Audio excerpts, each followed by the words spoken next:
Good morning all of you. RBS degree college Meja Khas के online platform पे सभी छात्रों का हम हार्दिक स्वागत करते हैं। छात्रों, आज जो है बीएससी एजी 6 सेमेस्टर के अंतर्गत जो आपका सब्जेक्ट है manures fertilizers and soil fertility management के अंतर्गत जो है जो आपका टॉपिक दिया गया है, यहाँ पे क्राइटेरिया ऑफ एसेंटिलिटी ऑफ इन प्लांट न्यूट्रिएंट्स, मतलब इसका अर्थ ये है छात्रों जो है कि पौधों में पोषक तत्वों की अनिवार्यता के मानदंड क्या हैं। मतलब कहने का अर्थ ये है कि हमारे पौधों में पोषक तत्व की अनिवार्यता का जो मापदंड है उसे हमें अगर देखा जाए कि किस तरीके हम मापदंड को रखकर अच्छी उपज पैदा कर सकते हैं। तो इस वजह से जो है हमारे जो किसान भाई हैं, कभी कभार उन्हें पूरी जानकारी नहीं होती है कि हमारे पौधों को कितने पोषक तत्व के जो है अनिवार्य मानदंड दिया जाए कि जिससे हमारा क्या कहते हैं पौधा अच्छी और सुरक्षित तरीके से विकास करे और पौधों की संरचना अच्छी हो और उसकी फलन फूलन अच्छा हो और उसका जो है उत्पादन ए ग्रेड का हो। तो ये चीज़ें हम आपको अध्ययन कराएंगे छात्रों जो है। आइए स्क्रीन पर चलते हैं। परिचय पहले, मतलब इंट्रोडक्शन। पौधे जड़ द्वारा भूमि से पानी एवं पोषक तत्व, वायु से कार्बन पोषक तत्वों के कार्य जो है कार्बन डाइऑक्साइड तथा सूर्य से प्रकाश संश्लेषण से लेकर अपने विभिन्न भागों का निर्माण करते हैं।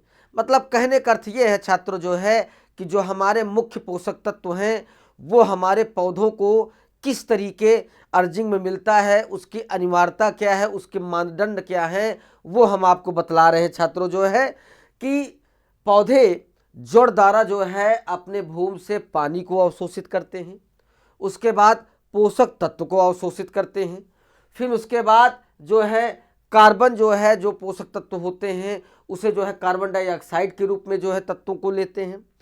सूर्य के प्रकाश में जो है प्रकाश संश्लेषण से लेकर विभिन्न भागों का निर्माण होता है जो कि पोषक तत्वों का मुख्य अनिवार्य मापदंड होता है। बिना इसके जो है कोई भी पौधा जो है अच्छे तरीके से विकास नहीं कर सकता है छात्रों। ठीक है, फिर उसके बाद पोषक तत्वों को पौधों की आवश्यकता के अनुसार निम्न प्रकार से हम वर्गीकृत कर सकते हैं। मतलब जो उनकी अनिवार्य मापदंड है वो हम आपको बतला रहे हैं कि जो हमारा मुख्य पोषक तत्व है वो है नाइट्रोजन, फास्फोरस और पोटास। ये जो है पौधों के बहुत ही अनिवार्य जो है पोषक तत्व होते हैं जो कि इनके बिना जो है पौधा अच्छे तरीके से जो है विकास नहीं कर सकता है छात्रों। ठीक है, क्योंकि उसमें जो हमारा नाइट्रोजन है तो नाइट्रोजन जो है कुछ तो हम जो है क्या कहते हैं अपने हाथों के थ्रू देते हैं, कुछ नाइट्रोजन पौधा वायुमंडल से जो है अवशोषित करके जो है ग्रहण करता है और फास्फोरस हमारे मिट्टी में अवेलेबल रहता है, पोटास भी अवेलेबल रहता है। और वजह क्या है कि इन सब चीज़ों को जो है मुख्य पोषक तत्व में रखा गया है छात्रों। ठीक है, फिर उसके बाद गौण पोषक तत्व आते हैं। गौण पोषक तत्व में आपका कैल्शियम हो गया, मैग्नीशियम हो गया एवं गंधक हो गया। जो ये तत्व होते हैं ये एक तरीके से जो है हमारे पौधों की जो है क्या कहते हैं शाइनिंग को बना के रखते हैं और उसके जो क्या कहते हैं अन्य जो है उनके बीजों में शाइनिंग बना के रखते हैं और उनको अच्छे पोषक तत्व मिलने के बाद उनकी साइज भी अच्छे तरीके होती है। ठीक है छात्रों, जो कि मुख्य पोषक तत्व में आपका एनपीके हो गया और गौण पोषक तत्व में आपका कैल्शियम, मैग्नीशियम और गंधक हो गया जो कि हमारे पौधों के लिए बहुत ही अनिवार्य होता है। ठीक है, आगे चलते हैं। फिर सूक्ष्म पोषक तत्व, इसे 3 क्राइटेरिया में बांटा गया है छात्रों जो है कि सूक्ष्म पोषक तत्व में जैसे हमारा लोहा है, जिंक है, कॉपर है, मैग्नीज है और मोलिब्डेनम और बोरान और क्लोरीन है। मतलब ये हमारे माइक्रोन्यूट्रिएंट हैं जो हमारे पौधों को बहुत ही अनिवार्य रूप से मिलना चाहिए। अगर इनकी कमी अगर होती है तो हमारे पौधों की पत्तियों में कहीं पीलापन, तो कहीं मुरझापन, कहीं लपेटने वाला रोग, ये सारी चीज़ें होने के बाद जो है होता क्या है कि हमारा पौधा जो है अच्छे तरीके से अच्छी उत्पादन नहीं दे पाता है। ठीक है, फिर उसके बाद पौधों में आवश्यक पोषक तत्व जो हैं उनके कार्य क्या हैं, किस तरीके वो अपना कार्य करते हैं, वो हम आपको बतला रहे हैं कि पौधों के सामान्य विकास एवं वृद्धि हेतु कुल 16 पोषक तत्वों की आवश्यकता होती है। फिर उसके बाद इनमें से किसी एक पोषक तत्व की कमी होने पर पैदावार पर प्रतिकूल प्रभाव पड़ता है और भरपूर फसल नहीं मिलती है। मतलब इसका अर्थ ये है छात्र जो है कि जो हमारे पौधों के सामान्य विकास होते हैं, वृद्धि होते हैं, वो 16 तत्व होते हैं, जो कि 16 तत्व में जो है अगर कोई पोषक तत्व हमारा जो है अगर कम होता है या उसकी कमी आती है जो है तो हमारे उत्पादन के ऊपर अच्छा खासा प्रभाव पड़ता है। फिर उसके बाद कार्बन, हाइड्रोजन और ऑक्सीजन को पौधों हवा और जल से प्राप्त करते हैं।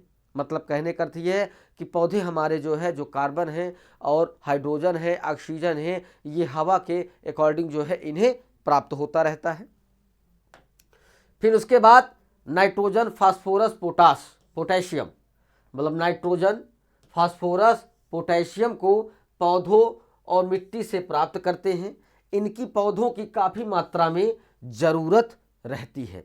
मतलब कहने का अर्थ यह है कि जब पौधा हमारा जर्मिनेशन करता है, अंकुरण करता है, तो उस समय जब उनकी जो है पत्तियों और टहनियों का उद्गम होता है तो उस समय जो है पौधों को नाइट्रोजन, पोटास और फास्फेट की आवश्यकता पड़ती है। ठीक है छात्रों, उसके बाद इन्हें प्रमुख पोषक तत्व भी कहा जा सकता है। मतलब इन्हें जो है प्रमुख पोषक तत्व भी कहा जा सकता है। उसके बाद ये कुछ हमारे पोषक तत्व जो है मिट्टी के अंदर भी पाए जाते हैं, जो कि पानी के माध्यम से वो पौधे अपना अवशोषित करते रहते हैं, और कुछ जो है किसान भाई बाहरी आवरण, बाह्य तत्व के रूप में जो है उन्हें पौधों को दिया जाता है। फिर उसके बाद कैल्शियम, मैग्नीशियम एवं गंधक को पौधों को कम मात्रा में ग्रहण कराते हैं। ये गौण अथवा द्वितीयक पोषक तत्व कहे जाते हैं। मतलब इसका अर्थ ये है छात्रों जो है कि जो हमारा कैल्शियम, मैग्नीशियम एवं गंधक है वो पौधों को कम मात्रा में ग्रहण करते हैं और इन्हें गौण अथवा द्वितीयक पोषक तत्व भी कहा जाता है। फिर लोहा, जस्ता, मैग्नीज, तांबा, उसके बाद बोरान, मोलिब्डेनम और क्लोरीन तत्वों की पौधों को काफ़ी मात्रा में आवश्यकता पड़ती है, जो कि ये जो है सूक्ष्म पोषक तत्व होते हैं और ये जो है इन्हें बाहरी आवरण के रूप में या बाहरी तरीके से भी जो है पौधों को प्राप्त किया जाता है अगर पौधों में ये कमियां अगर आती हैं तब। ठीक है छात्रों, फिर उसके बाद इन्हें सूक्ष्म पोषक तत्व भी कहते हैं। पोषक तत्वों के जो कार्य हैं वो हम आपको बतला रहे हैं कि नाइट्रोजन का हमारा जो कार्य है वो बतला रहे हैं कि सभी जीवित ऊतकों यानी जड़ क्षेत्र, तना, पत्ती की वृद्धि एवं विकास में नाइट्रोजन सहायक होता है छात्रों। फिर उसके बाद क्लोरोफिल, प्रोटोप्लाज्मा, प्रोटीन और न्यूक्लियक अम्लों का एक महत्वपूर्ण अवयव भी जो है एक तरीके से हमारे पौधों को बहुत ही आवश्यकता होती है, जो नाइट्रोजन के द्वारा जो है ये चीज़ें जो है पौधे अवशोषित करते हैं छात्रों। ठीक है, फिर उसके बाद पत्ती वाली सब्जियों और चारे की गुणवत्ता में सुधार भी करता है, जो नाइट्रोजन का मुख्य कार्य है छात्रों। ठीक है, उसके बाद फास्फोरस हमारा आता है। फास्फोरस जो है पौधों के वर्धनशील अग्रभाग, बीज, फलों के विकास हेतु आवश्यक है और पुष्प विकास में भी जो है फास्फोरस की आवश्यकता पड़ती है। कोशिका विभाजन के लिए आवश्यक है, जड़ों के विकास में भी सहायक होता है।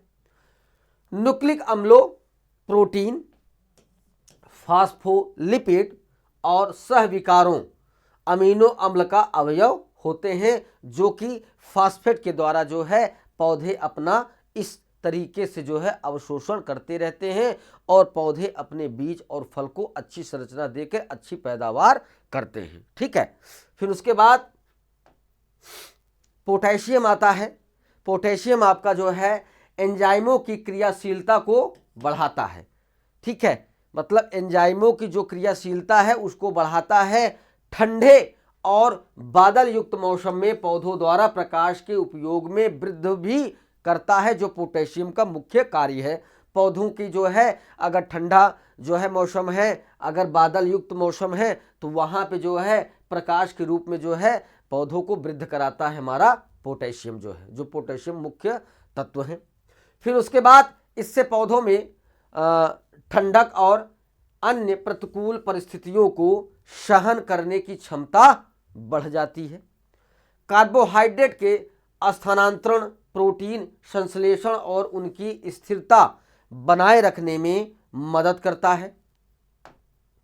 उसके बाद आवश्यक जो तत्व और भी जो हमारे सूक्ष्म पोषक तत्व हैं, जो अनिवार्यता होता है पौधों के विकास के लिए, वे तत्व जिनके बिना पौधे जीवित नहीं रह सकते और अपना जीवन चक्र पूरा नहीं कर सकते हैं, वो आवश्यक तत्व कहलाते हैं।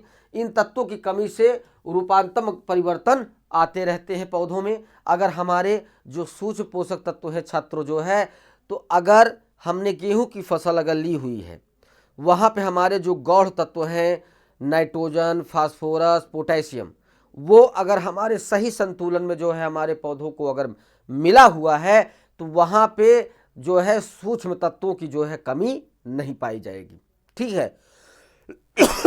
उसके बाद जो अनिवार्यता का मानदंड है वो हम आपको बतला रहे हैं कि तत्वों की अनिवार्यता के मानदंड इस प्रकार से हैं कि तत्वों को वृद्धि और प्रजनन में महत्वपूर्ण भूमिका निभाना चाहिए। पौधों का जीवन चक्र उसी विशेष तत्व के बिना पूरा नहीं हो सकता है। उसके बाद कार्यात्मक रूप से तत्व अद्वितीयक होना चाहिए। इससे एक विशिष्ट कार्य करना चाहिए जो अन्य तत्वों द्वारा नहीं किया जा सकता है। पौधों में तत्वों को सीधे चया उपचय में शामिल होना चाहिए। इसे जीवन प्रक्रियाओं में शामिल विभिन्न एनाबॉलिक और कैटाबॉलिक प्रतिक्रियाओं में शामिल होना चाहिए। ठीक है, जो हमारे अनिवार्य मापदंड हैं। फिर माइक्रोलेमेंटस और माइक्रोलेमेंटस जो एक क्या कहते हैं प्रक्रियाएं हैं, मैक्रो और माइक्रो, वो हम आपको बतला रहे हैं कि पौधों द्वारा इनकी आवश्यकताओं के आधार पर आवश्यक तत्वों के मोटे तौर पर दो प्रकार से वर्गीकृत किया गया है। जो पहला है मैक्रो न्यूट्रिएंट्स, जो हमारा है जैसे 10 mm लो kg1 से अधिक शुष्क पदार्थ की आवश्यकता होती है। इनमें से carbon, hydrogen, oxygen, nitrogen, phosphorus, sulphur, potassium, calcium, magnesium भी शामिल होते हैं, जो मैक्रो न्यूट्रिएंट्स में आते हैं। उसके बाद सूक्ष्म पोषक तत्व में जो है 10 ml kg1 में कम शुष्क पदार्थ की आवश्यकता होती है। इनमें लोहा, मैग्नीशियम, तांबा, मोलिब्डेनम, जिंक, बोरान और क्लोरीन और निकिल शामिल होते हैं। जो ये हमारे जो है मुख्य माइक्रो और मैक्रो जो न्यूट्रिएंट्स हमारे जो है पौधों को आवश्यकता पड़ती है छात्रों। मतलब कहने का अर्थ ये है कि इन तत्वों के बिना, इनकी अनिवार्य मापदंड के बिना जो है हम अच्छी फसल को उगा नहीं सकते हैं छात्रों। ठीक है, यहाँ पे ये टॉपिक आपका समाप्त होता है। सभी छात्रों को धन्यवाद।